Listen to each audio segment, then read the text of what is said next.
அருட்பெருஞ்சோதி அருட்பெருஞ்சோதி தனிப்பெருங்கருணை அருட்பெருஞ்சோதி.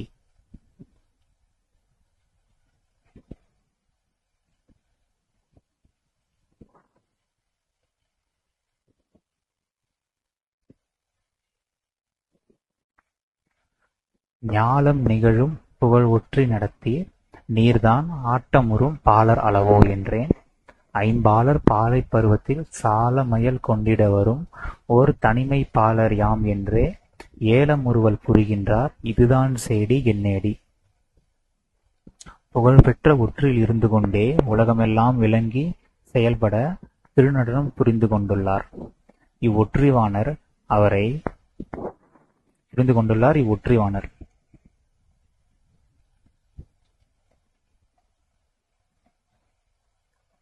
புகழ்பெற்ற ஒற்றில் இருந்து கொண்டே உலகமெல்லாம் விளங்கி செயல்பட திருநடம் புரிந்து கொண்டுள்ளார் இவ்வொற்றிவாணர். ஸோ திருவொற்றியூர் அப்படிங்கிறது நம்முடைய ஆன்மா தான். எல்லாம் வல்ல பரம்பொருள் தான் தன் உண்மையை சச்சிதானந்தமயமாய் வெளிப்படுத்தி கொண்டு எக்காலும்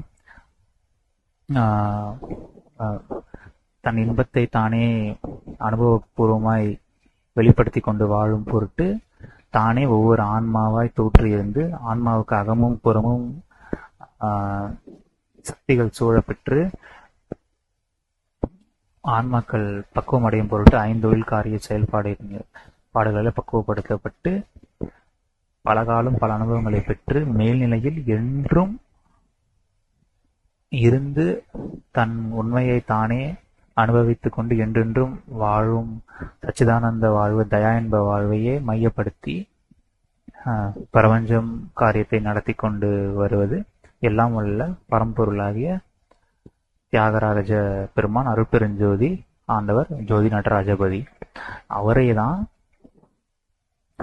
அதைத்தான் இங்க திருவொற்றியூர்னு சொல்றாங்க. அந்த திருவொற்றியூர்ல இருக்கிற அவர் தான் தியாகராஜர். அவர் தான் உலகமெல்லாம் விளங்கி செயல்பட திருநடம் புரிஞ்சுக்கிட்டு இருக்காரு அப்படின்னு சொல்லி இங்க நம்ம பாக்குறோம். இந்த லைன்ஸ் அவரை பார்த்துட்டு தலைவி கேட்கிறாங்க, ராமலிங்க சுவாமிகள் தலைவி, நீர்தான் ஆட்டமுறும் பாலர் அல்லவோ என தலைவி கேட்கிறார். நீர்தான் ஆட்டமுறும் பாலர் என்பது திருவருள் ஆடல் திருவிளையாடல் புரிவதில் கருத்து ஊன்றியவர் என்பதுமாம். அன்றியும் பாலம் என்பது நெற்றி நாட்டம் என்பதுமாம். ஆக நெற்றி கண்ணை குறிப்பதாய் கொண்டு சொன்னதாயும் கொள்ளலாம். நீர்தான் நாட்டமுறும் பாலர் அப்படின்னா நாட்டம் என்பது கண்ணாகவும் பாலம் என்பது நெற்றியாகவும் கொண்டு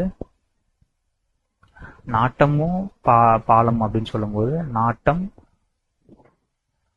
பாலர் அப்படின்னு சொல்லும்போது நெற்றி கண் உடையவராகிய திருவொற்றி தியாகராஜ பெருமானன்னு எடுத்துக்கலாம். எல்லாம் நீதான் ஆட்டமுறும் பாலர் அப்படிங்கிறது திருவிளையாடல். அண்டமெல்லாம் உய்யும் பொருட்டு சதா காலமும் ஆன்மாக்களுக்கு அகமும் புறமும் செயல்படுத்தி கொண்டு தானே ஆன்ம வண்ணமாய் இருப்பதின் பொருட்டு எக்காலத்தையும் வெளிப்படுத்தி கொண்டு இருக்கும் பொருட்டு செயல் செஞ்சிருக்கீங்க. திருவிளையாடல் செய்யறதுல நீங்க கருத்து ஊன்றியவங்க அப்படின்னு புரிஞ்சுக்கலாம். நெற்றிக்கண் உடையவராகவும் புரிஞ்சுக்கலாம். இல்லைன்னா திருவிளையாடல் என்பது ஆண்டவரின் இடையறாத ஞானம் விளையும் முடிவிலே சச்சிதானந்த ஞானம் வெளிப்படுத்தி கொண்டு விளங்குவதற்கு சச்சிதானந்தம் வெளிப்பட்டு விளங்குவதற்காக தயா ஞானம் விளையும் பொருட்டு செயல் செய்வதைத்தான் திருவிளையாடல் புரிகிறதுன்றதை எடுத்துக்கலாம். நெற்றிக்கண் உடையறது என்ற அர்த்தத்துல இந்த நீர்தான் ஆட்டமுடும் பாலர் அளவோ என்றேன் அப்படின்னு நம்ம புரிஞ்சுக்கலாம். அதுக்கு அவரு சொல்றாரு, ஐம்பாலர் பாலை பருவத்தில் சால மயல் கொண்டிட ஓர் தனிமை பாலர் யாம். தனிமை பாலர் அப்படிங்கிறாரு. ஐம்பாலர்களையும் அவருடைய பாலை பருவத்துல சாலமையல் கொண்டிட செய்யக்கூடிய ஒரு தனிமை பாலர் தான் நானு அப்படின்னு சொல்றதா இங்க பார்க்கறாங்க. ஆனால் அவர் தாம் ஒரு தனிமை பாலர் என்றும் ஐம்பாலர் பாலை பருவத்தில் சால மயல் கொண்டிட வரும் ஒரு தனிமை பாலர் என்றும் கூறுகின்றார். இவர் அருட்பெருஞ்சோதி எனும் சிறப்புடைய பேர் ஒளி உருவினர். தனிப்பெருங்கருணை தன்மை கொண்ட அருட்பெருஞ்சோதியாம் இவர் தனிமைப்பாளராக மொழியப்படுகின்றார். இது தனித்தன்மை கொண்டது.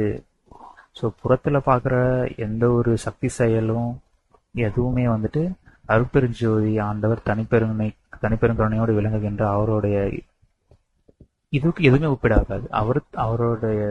அவர் தனித்தன்மை கொண்டு விளங்குகின்றார். முன்னூற்று பலவாகிய பாலர் தோற்றம் உலகில் எதையோ செய்துள்ளது. அவற்றிலெல்லாம் தனித்தன்மை சிறப்பு இயல்பை உலகம் அறிந்து அடையவில்லை. இச்சமயம் இப்பாலர் உலகுக்கு தன் காட்டி ஆன்மாக்களை வாழ்விக்க வந்து உள்ளார். ஐம்பலம் கொண்டு விளங்கும் ஜீவான்மாக்களைத்தான் ஐம்பாலர் எனப்படுகின்றது. உலகில் பெண்கள் ஐம்பாலர் எனப்படுவர். இவர்கள் ஆணவ மாயை, மகாமாயை, திரோதாயை, கண்மம் எனும் ஐம்பல சகிதர் ஆவர். ஸோ ஆணவம் என்பது வந்துட்டு இயற்கையிலேயே ஆன்மாவாக கடவுளே தான் விளங்க வந்து விட்டுள்ளார். ஆனால் இதை நாம் வந்துட்டு இந்த ஆன்மா நான் நினைக்கிறது, ஆன்மா நானுன்னு நிக்கிறது ஆணவம். ஆனா அதற்கு மேல வந்துட்டு உயிர் உணர்வுல பற்றினது தான் இந்த மாயை, மகமாயை, திரோதாயை எல்லாமே. கண்மம் என்பது உடல். ஸோ ஆணவ மாயை கண்மம் தான். இந்த முன்மலம் தான் இந்த மாயை மூணா பிரிச்சு ஐமலமா இருக்காங்க. இந்த ஐமலத்தை உடையவங்க தான் ஜீவான மக்கள் ஐம்பாலர் அப்படின்னு வந்துட்டு இங்க சொல்றாங்க. இந்த ஐம்பாலர்களை தான் அவர்களுடைய பாலை பருவம்னா பல காலம் பல விதமான இன்ப துன்ப சூழ்நிலைலாம் முடிச்சு பக்குவப்படும் நிலைதான் பாலை பருவம். அந்த பாலை பருவத்துல தன்பால் சால மயல் கொண்டிட செய்திருவாராம். ஸோ எல்லாரும் பல விதமான இன்ப துன்பங்கள் அனுபவிச்சதுக்கு அப்புறமா கடைசியா வந்துட்டு ஆண்டவரேன்னு நம்ம வந்து நிற்கும் போது, இறைவனே வந்து நிற்கும் போது, கடவுளே நிற்கும் போது, பரம்பொருளே அது புரிஞ்சதே நம்ம வந்து நிக்கிறோம் இல்லைங்களா. அந்த அதுதான் வந்து பாலை பருவம் சொல்றாங்க. அந்த பாலை இந்த இப்படிலாம் இருக்கிற ஐம்பாலர்களை வந்துட்டு அவருடைய பாலை பருவத்துல சால மயல் கொண்டுட செய்வேன், நான் தனிமைப்பாளர் அப்படின்னு சொல்லி ஆண்டவர் சொல்றது. அதோட விளக்கத்தான் தொடர்ந்து பார்த்துக்கிட்டு இருக்கோம். இவ்வைந்துமே ஐவண்ண முடி அலங்கார மறைப்பொருளாக தலை அலங்காரம் செய்து கொள்ளுகின்றன பெண்பாளர். அவை முடி, கொண்டை, சுருள், குழல், பனிச்சை என்பர். ஸோ அதாவது பெண்கள் வந்துட்டு எப்படியெல்லாம் தங்களுடைய சிகையை வந்துட்டு அலங்காரப்படுத்திக்கிறாங்கன்றதுதான் இந்த அஞ்சா சொல்லியிருக்காங்க. இதெல்லாமே வந்துட்டு ஐம்மலம்க்கு ஒரு கம்பேரிசனுக்காக ஒருவனுக்காக சொல்லியிருக்காங்க. இந்த அபக்குவத்துல இவையெல்லாம் மறைப்பை சுட்டும், பக்குவத்தில் உண்மையை சுட்டும். ஆன்ம தலைவின் கூந்தல் என்பது ஆன்மாவின் ஞான விளக்கமே. ஞானம் விளங்கும் போதுதான் அஞ்ஞானம் அறியப்படும். ஜீவான்மா ஐம்புலன் உணர்வுக்கு ஐம்மல மறைப்பு ஏற்பது இயற்கை நியதி. ஆனால் இன்றோ ஐம்புலனுக்கு மேற்பட்ட ஆறாம் புலனாகிய மனம்தான் பெருந்தொல்லை செய்யும் மனமாக இருக்கின்றது. பெண்ணின் ஐம்பால் அலங்காரம் பலமான அளவோல தோற்றம் கொண்டு உள்ளன. இப்படியுள்ள ஆன்மாக்களை எல்லாம் கூட மயக்கி தன்பால் ஈர்க்க வல்ல ஒரு தனிமைப்பாளராக தோற்றியுள்ளவர் நம் தலைவர். அவர்தான் அருட்பெருஞ்சோதி தனிப்பெருங்கருணை வண்ணபாலர். இந்த தனிமைப்பாளராம் ஜோதிபதி பாலை பருவத்தினர் எல்லோரையும் தன்பால் இச்சை கொள்ளும்படி செய்ய வல்லவராவார். இவர் பக்குவ மனித ஆன்மாக்களை மட்டுமல்லாது ஐம்பால், அதாவது ஆண்பால், பெண்பால், ஒன்றன்பால், பலர்பால், பலவின்பால் ஆன்மாக்களையும் தன்பால் கவரவே தோற்றியுள்ளார். ஸோ ஆண்பால்லாம் மேல் ஃபீமேல் தெரியும், ஒன்றன்பால், பலர்பால், பலவின்பால். ஸோ இது வந்துட்டு இலக்கணத்தில் படிச்சவங்களுக்கு தெரியும்.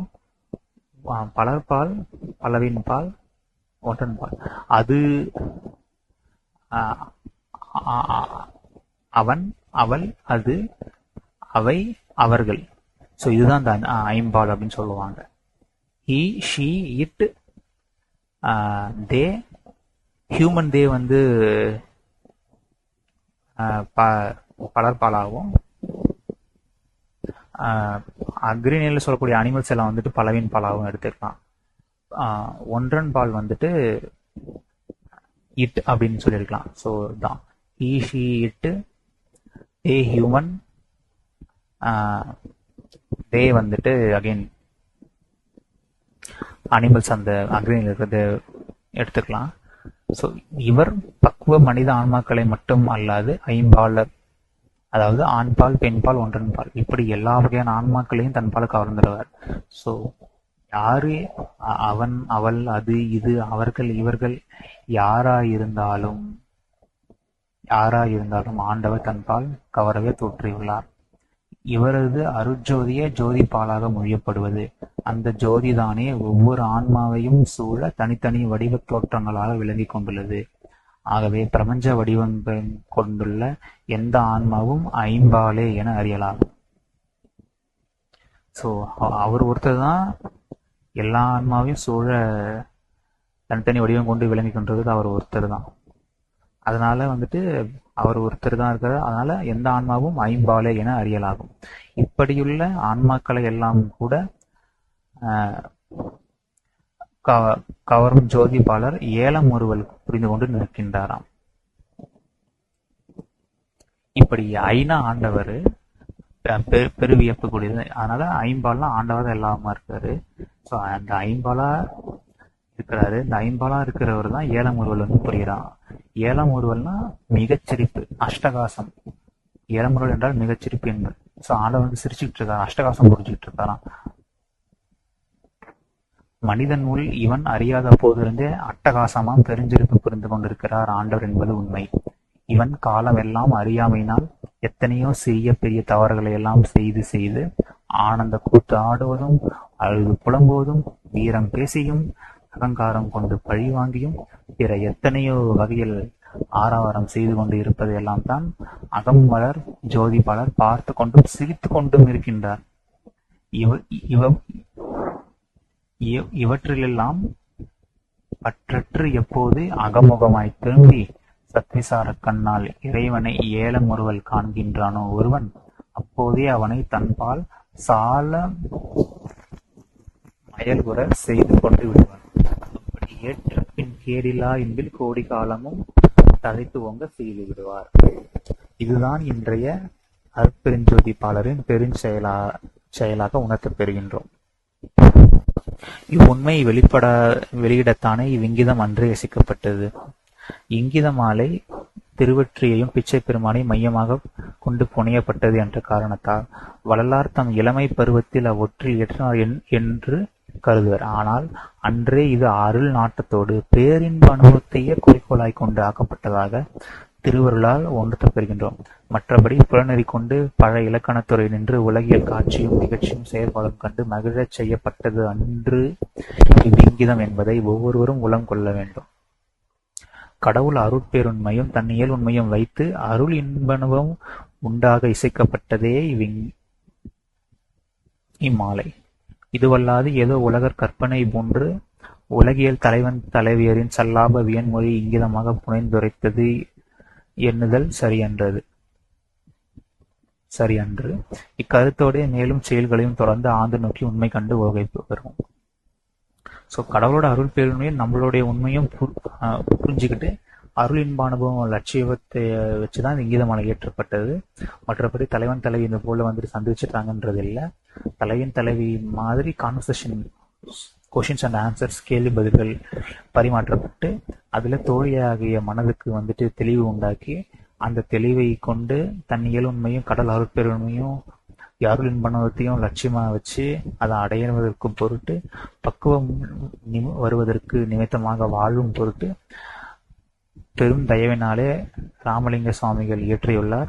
எல்லாம் வல்ல ஆண்டவர் திருவருட்கருணையினாலே இது நமக்கு கிடைக்கும்படி செய்துள்ளார்கள். மற்றபடி இது வந்து நம்ம எதுவுமே இந்த மாதிரி நடந்துச்சு, இது எங்களை பார்த்துக்கிட்டாங்க, கான்வர்சேஷன்ஸ் போச்சு அப்படிங்கிற ஒரு காட்சிக்காகவோ இல்லை ஒரு நிகழ்ச்சிக்காகவோலாம் கிடையாது. நாம் பேருண்மைகள் எல்லாம் புரிந்து கொள்ள வேண்டும். புரிந்து கொண்டு தக்கபடி வாழ்ந்து அருள் பேரின்பத்தையே லட்சியமாய் பெற வேண்டும் அப்படிங்கிற உயர்ந்த நோக்கத்தோடு நம்ம இதை புரிஞ்சுக்கணும்னு சுவாமி வார்னிங் கொடுக்குறாங்க.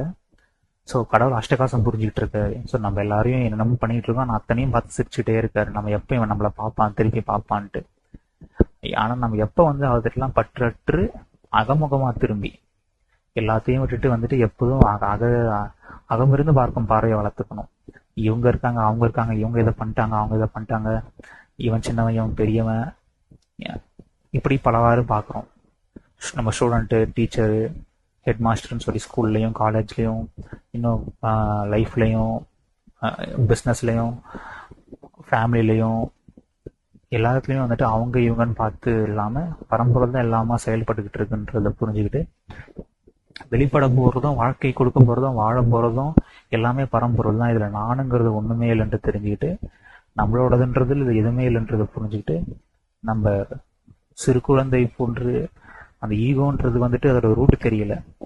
எப்படி ஒரு குழந்தைக்கு தன்னோட அட்ரஸ் தெரியலையோ நம்மளோட ஈகோவுக்கு நம்மளோட ரூட் தெரியல. அதனால வந்துட்டு நம்ம ஒரு சிறு குழந்தையாக ஆண்டவரிடத்தில் நம்ம அறியாமையெல்லாம் அவர்கிட்ட கொடுத்துடணும். கொடுத்துட்டு அகமுகமாக திரும்பணும்.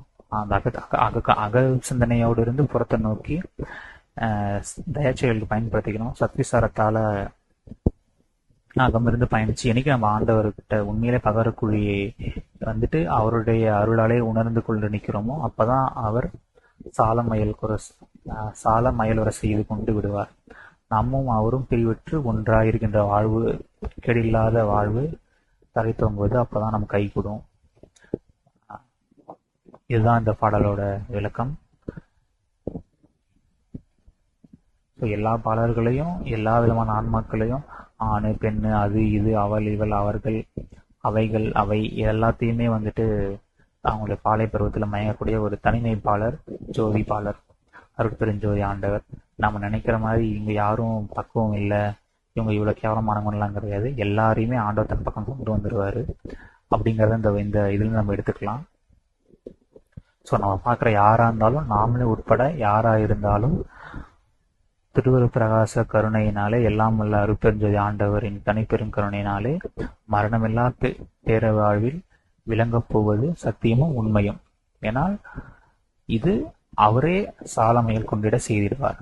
அதனால நாம் வந்துட்டு எந்த ஒரு கலக்கமும் இன்றி தொடர்ந்து சத்திசாரத்திலையும் தொடர்பகாரத்திலையும் முன்னேறுவோம் நாம் எல்லோரும் என்று வேண்டிக் கொண்டு, எல்லா ஆவிகளும் இன்புற்று வாழ்க, எல்லா ஆவிகளும் இந்த இன்புற்று என்பது தயவு இன்புதான் குறிக்குது.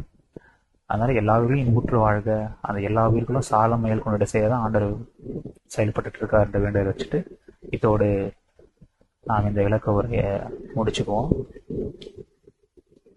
அருட்பெருஞ்சோதி, அருட்பெருஞ்சோதி, தனிப்பெருங்கருணை, அருட்பெருஞ்சோதி.